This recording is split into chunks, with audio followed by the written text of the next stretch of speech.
Imagine you have $28 million and 5 years to better your community. How do you do that? SEI knows with their Promise Neighborhood Initiative. Want to find out more? Let's talk about it. Situations and conversations with Trey, Renee. Situations and conversations with Trey, Renee. Real situations, real conversations. Empowering the community leads to elevation. Entertainment and education, no better time than now. Pure enlightenment for the crowd. This is Situations and Conversations with Trey, Renee. Hey, welcome to Situations and Conversations. I am your host, Trey Renee. So happy that you're joining me today. You know, our presenting sponsor is Self Enhancement, Inc., otherwise affectionately known as SEI. And today we are talking to the director of Promise Neighborhood Initiative. Melissa Hicks is with us from SEI. How are you? I am so good, Tracy. Thank you for having me. I'm so happy to hear you use my government name. And you can do that because we used to work together at SEI in the community and family programs. Yes. And so, no, it's all good. No secrets here. But that's how familiar we are. And so I'm really happy to have you here. I'm so excited to be here to talk about the initiative. Well, I am too, because we work together, but this is new, at least to me. This whole Promise Neighborhood Initiative, tell me about what that program is and how SEI is involved. Yes, so the Promise Neighborhood is a national, federally funded grant. There are 22 across the country. It's very competitive.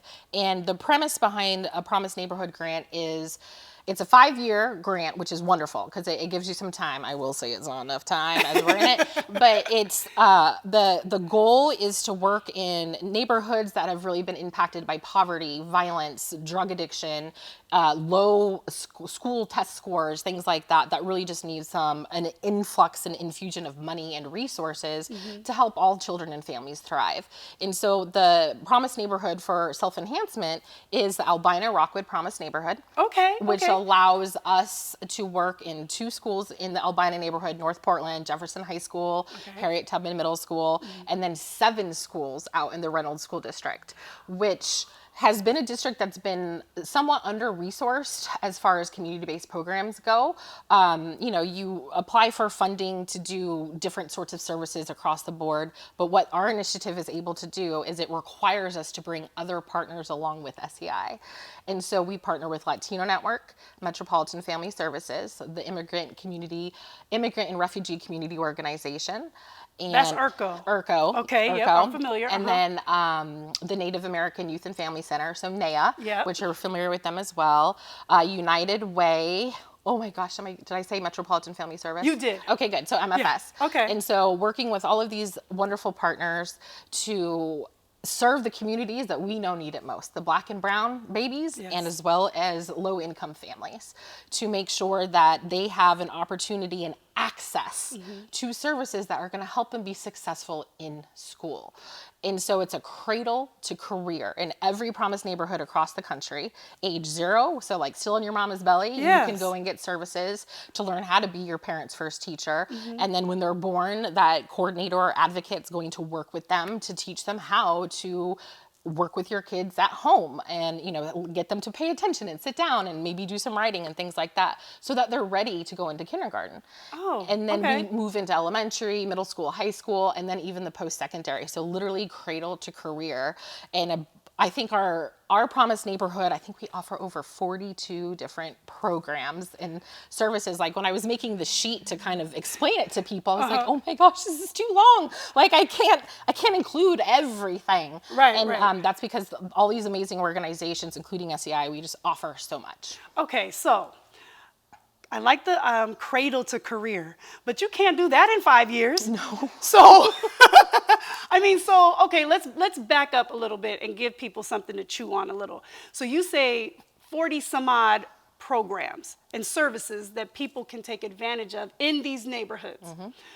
Like, I heard parenting. What else? So for our early learning component, which is ages 0 to 6, right before they're going into kindergarten, we have Latino Network with Juntos Aprendemos, completely done in Spanish, which is a readiness program teaching letters and writing and also how to do school, right? Is like eventually you're going to go into a school, have to have a teacher that's not your parent, and how do you do that, and how do you advocate for yourself, even as a little 6-year-old in kindergarten. And then we have Metropolitan Family Services with Ready, Set, Go.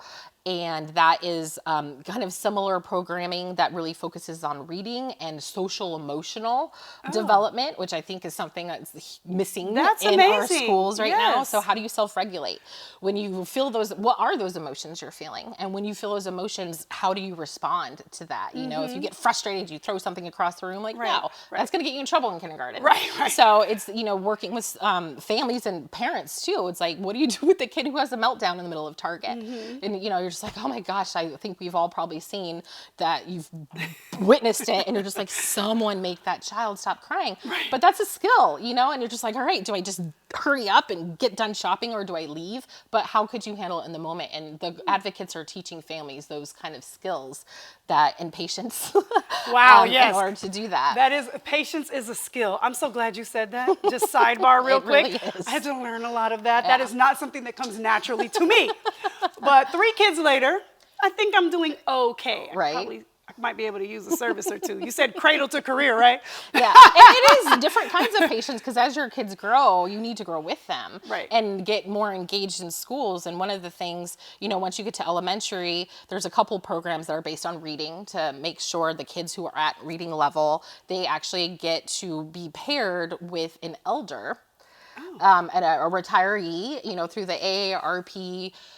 Oh goodness, Experience Corps. That's what that program is called. That's another partner? No, wow. it's a program that MFS provides. So it's one of the 42 programs. And so they're volunteers. They're 100% volunteers. They go, well, they used to, before COVID, be able to go into the classrooms and sit and pull, you know, kids just to the side, not necessarily out, and let's read together. And just practice of reading with someone who's older, you know, that maybe you might not have exposure to if you don't have, you know, older parents. I didn't grow up with grandparents. And so it's just an opportunity to learn from someone who may not, you know, look like you, but and they care genuinely. So they want to see you succeed. It's a great program. And that's elementary. And then middle school, every partner is implementing the self-enhancement relationship model. Yay! Tell everybody about SEI's relationship model. So our relationship model, obviously, as you know, the title says, is based on relationships. And we believe at SEI, we're 100% responsible for the relationships we have. And we take those children on our caseloads to be our own. We want them to succeed just as much as you might want your own biological child to succeed. And we work with a caseload of students. And our model is a little bit different, because when we first started introducing this to partners, they're just like, well, we do this. And then they went through our boot camp training. And they're like, this is us, but on steroids. They're like, there is such a difference in the amount of time you'll spend with your students. So you get a caseload of students, say you get a caseload of 40 students in 6th grade, you're gonna follow those kids into high school. And during that summer, they're transitioning to high school, they'll participate in our summer program and be transitioned to a high school coordinator. If that's a high school that has our services. And then that coordinator will be with them till they graduate. Right, and I know that for a fact. We actually have had quite a few SEI kids in here. And so the coordinators are here. And you guys, I love that SEI makes sure that everything is taken care of. You leave no stone unturned when it comes to making sure that these kids and families have what they need. So even here on set, the coordinators are coming in with pizzas and drinks and all the things that the kids can have. And I'm like, man, can I get, I'm hungry too, but I get it, right? Like you want to make sure that they're prepared and they have everything they need to learn, to shadow, to grow. And it's awesome. And I love that about SEI. You know, I love that about you and your commitment. Like I said, we've worked together a long time, very closely. And so I know your heart, and I know that nobody is better for this position, for the Promise Neighborhood Initiative than you. So we're going to take a quick break. We're going to take a quick break, and we're going to come right back with Melissa Hicks. So don't go away. Self Enhancement, Inc. is the blueprint.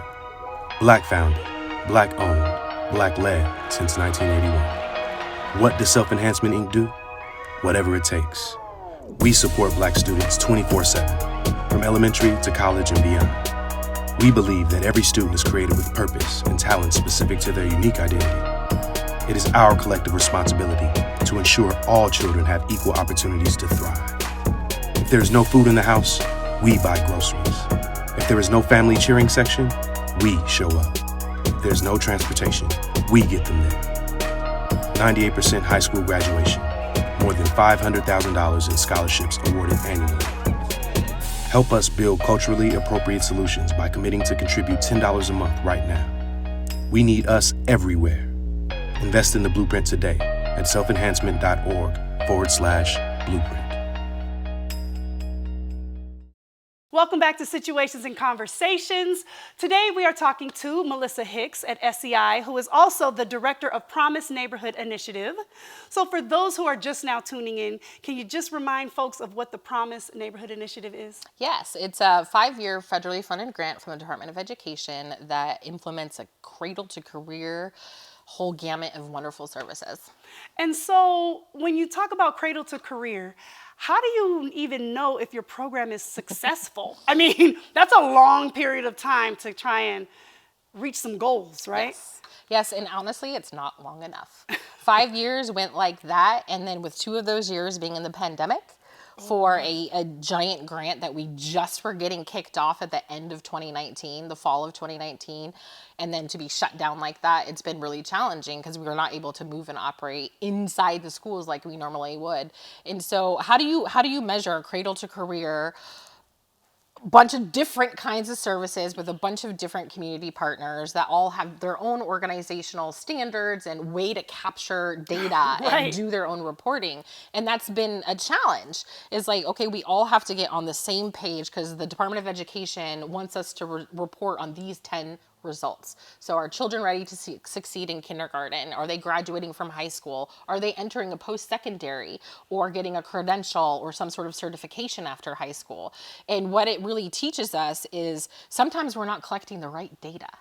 Interesting. Right? Yeah. And so when you have to kind of pivot of like, this is the indicator, right? Is like the child can read at a 3rd grade reading level and they're in the 4th grade. It's just like, okay, well, that's something you can measure because of testing or, teachers working with them and observing what their reading level is and things like that.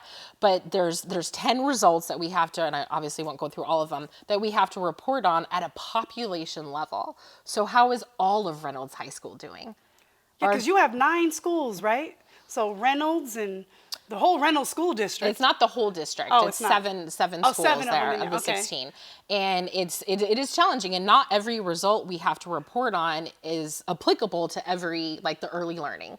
It's like that's the children are ready for kindergarten. That's the result we're measuring for that. Okay. How do you measure that? All the same. Right, I don't know. What assessments do you do? And so it's a lot of and a lot of great conversation with partners, looking at existing data and like what indicators, like just a bunch of garble, in the nonprofit world that's not very exciting, but important. Because if you're not measuring it, how do you know if it's working? Exactly. So I guess that's the question. How do you have an example of how you guys stepped in and you have helped, I don't know, a child, a family? Mm-hmm, for sure. And what's the story I'll share isn't necessarily what Department of Ed is measuring. So we had a wonderful young lady, middle schooler, who was just really challenged. And obviously we were still in person at this time, was really challenged. Actually, no, we had just come back. So it was that first back into in-person, really struggling in the classroom of, self-regulating themselves and just outbursts and started participating in bullying, something that was kind of at our character for her. So her mother at her wit's end, reaches out to the coordinator, help me, I don't know what to do. And then we went back into, distance learning and it got even worse, and so there was cyberbullying going on and things like that. So the coordinator really stepped in, has a real conversation, what's going on? You can tell me things that you might not think are important and we can talk about it together. And so, why are you so frustrated? And just has that real conversation. And then the coordinator's probing, well, what is it you like to do? And that, what? I thought we were getting in trouble for bullying. It's well, tell me more about yourself. What do you like to do? What are you interested in? And it turns out she's kind of interested in art. So the coordinator went and bought all this art supplies, bought a desk because there was no space in the home for her to be able to do those types of things. Okay. The mom called like 2 days later crying like, thank you so much. Like, she's excited, she's producing like this artwork she didn't even know, she wants to take art classes. And then come a month later, her behavior, her teachers are commenting to the coordinator, is so much better. She's engaged positively with her peers, she's engaging positively with me, she's turning in her homework, you know, things like that. That's really great, which those things you can measure.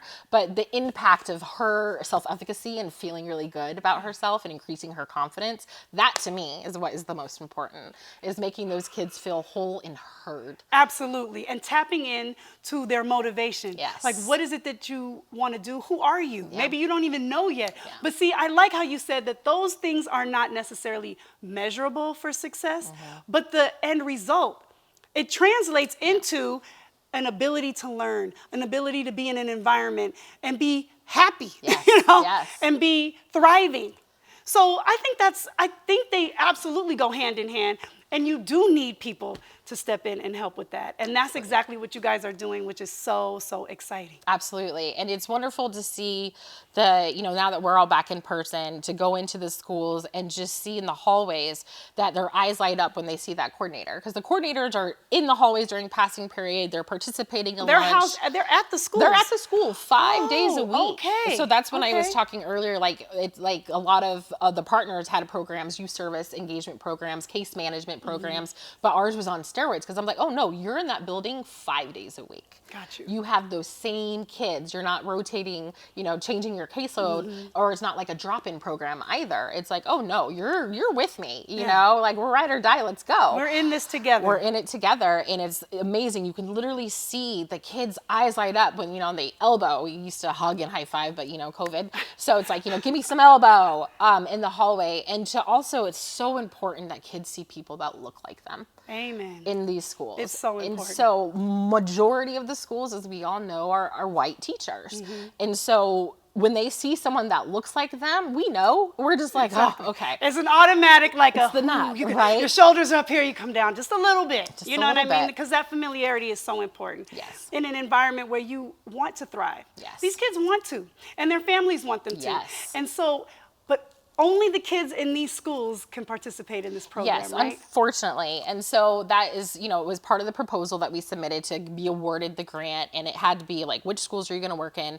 And, $28 million. And so this grant is the largest grant the state of Oregon has ever received. 28 million? 28 million, right? You're like, oh, that's so much money. Girl, no, it's not.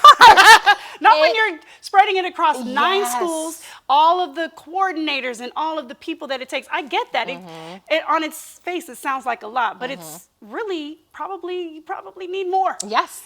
And we need more time too. And that's, the pieces that Department of Ed is well aware. They're like, we know it needs to be a little bit longer, because right as you're getting into looking at the data and is what we're doing benefiting who we want it to benefit, the grant's done. The grant's done. Right? And you're like, what? What's happening? We just got into it. So, we look forward to hopefully being able to apply for an extension so that we can really look at, how many did we serve? How well did we serve them? And is anyone better off because of it? Well, I think so.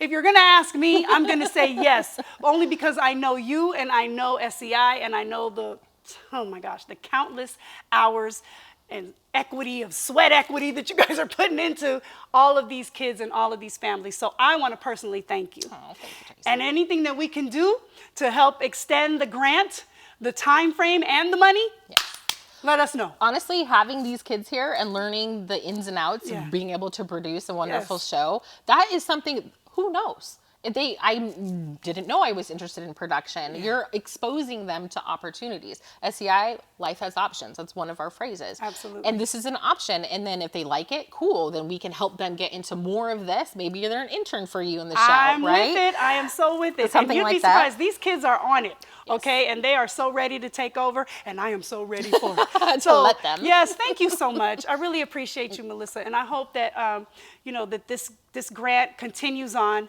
and that you continue to try and continue to do this great work in our schools and with our families and in our communities. Thank you. No, Thank you for having me. Thank you so much. All right, you guys, don't go away. We'll be right back with more situations and conversations. Hey, Trey is coming up. Press release marketing is the solution for small business owners wearing way too many hats. We suggest you talk to a professional today about outsourcing your marketing campaigns and strategies. To book a complimentary consult, visit justpressrelease.com today.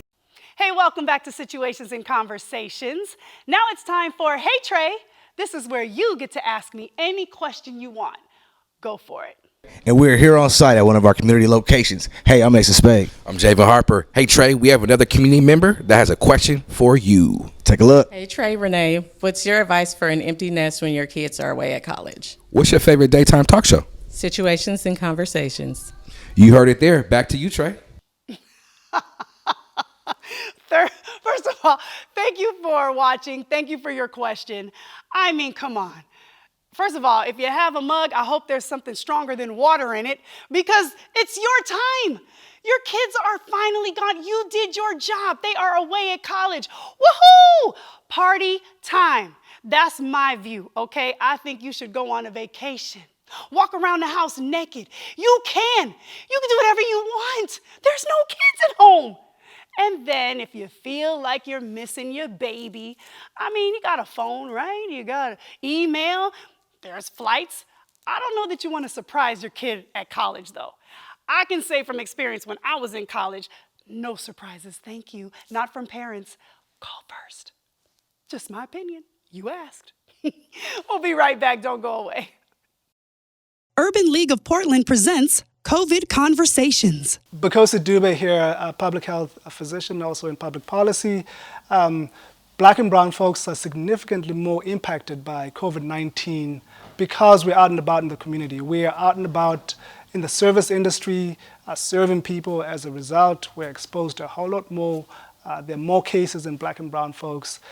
This is why I'm encouraging everyone to get out there, get vaccinated, get your booster shot if you've already been vaccinated. And if you've gotten your booster shot, go out there and talk to your friends, your neighbors, and encourage them to get vaccinated. Or tell your vaccine story. COVID Conversations are brought to you by Urban League of Portland, empowering Black communities in Portland and Southwest Washington since 1945. For more information, head to ulpdx.org. All right, welcome back to Situations and Conversations. Now it's time to hit the studio to find out who's in our artist spotlight. My guys, Asa and Javen from P-Town Media are out and about. So guys, who do you have?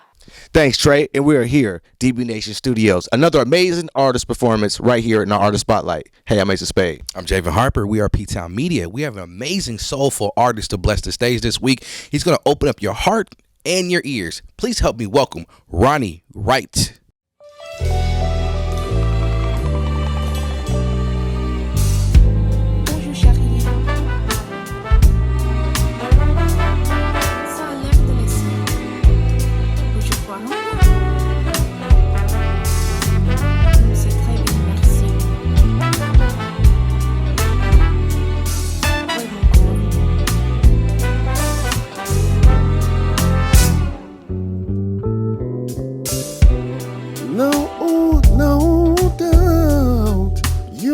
Show, baby, and I'm not afraid to say I got problems. See, yes, I lead the team, but sometimes I'm your groupie.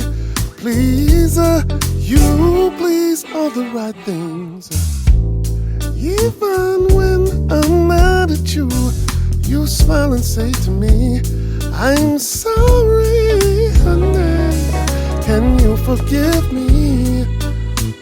Every time you squeeze, somehow I give in to your love play. You play me. Yes, I really feel your sway. The way you make me sway, I fall into your charm. Call me whatever you want, babe. The way you set the tone, not abuse the throne. You make me feel special, baby. Ooh, I like it when you call me sweet things like sugar, honey. That lets me know you've got a thing for me, 'cause you be calling me. How about you sing now, honey? Mr. Boo, I've been running to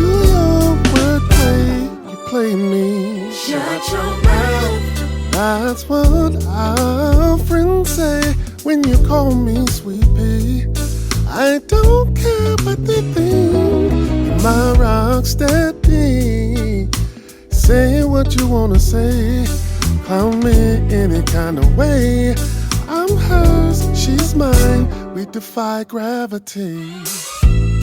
Press me, they can't understand nor comprehend our relationship. This here is real love. Stop talking, be still, listen. 20 plus in the game, plus we can say anything. Don't hate the team, take notes, you may learn something. Yes, I'm really feeling your sway. The way you make me sway, I fall into your charm. Call me whatever you want, hey. The way you set the tone, you not abuse the throne. You make me feel proud and special, baby. Ronnie Wright, amazing performance. Thank you, my man. Thank you. You're welcome. It's always a pleasure to have you. I got a few questions for you. Yes, sir. Who inspired you to start singing? Wow. So I would say originally my father, he had a community choir called the Ronnie Wright Singers. We would sing all over the Northwest in his 74 VW van. Interestingly enough, 20 people packed in that thing all over the Northwest. So my parents for sure, my mom, she was soprano in there. They had their little family fights, but you know, definitely have fun growing up being inspired by music in that way. Listening to everything, our album cover had everything from the Ohio Players to Twinkie Clark and the Clark Sisters, you name it. It was just a variety of music, and music was like a family to me. Like every day was like a family member waking up to. So, yeah. Thank you. Oh, yeah. Amazing performance. At least touched my soul. I like the lyrics. Tell us the story behind that song. The real name of that song is called Mr. Pooh Bear. Kind of got a little pressure to name it something else, but so Love Play was it. But my wife's nickname is Pooh. And the song is about Mr. Pooh Bear, me, and the power that she has over me. So that's where if you listen to the song, it just speaks about, especially when I talk about the throne, not abusing the throne. I don't own the throne. We own the throne together. She's Pooh Bear. I'm Mr. Pooh Bear in the song. So I titled myself. She doesn't call me that. I just call her Pooh. That's an amazing performance of love. Hey, Trey, we're going to send some love right back to you in the studio. Oh, thank you, Ronnie Wright. That was amazing. Blessing us with those vocals. Thank you so very much. And thank you to our guest today, Melissa Hicks. Really, really love what they are doing at SEI with the Promise Neighborhood Initiative. If you don't know, look it up. And then I want to thank you guys for hanging out. I really do appreciate you for that. Hopefully we'll be back together again next week, right? Right? Yes, we will. And in the meantime, make sure you take excellent care of yourselves. That's the only way you can take care of anybody else. And when you think me, think we. And when you think you, think too. See ya. Special thanks to our presenting sponsor, Self Enhancement, Inc., Youth Potential Realized. And thanks to our friends at Peace Health, Urban League of Portland, Holla, and Home Place Furniture and Design. Situations and Conversations with Trey Renee is a Bum Juice Entertainment production in conjunction with Thomas Chung Films, P-Town Media, Press Release Marketing, Robin Allen Style, and Hype Her Ventures. Situations and Conversations with Trey Renee, Saturdays at 10 a.m. on Fox 12 Plus.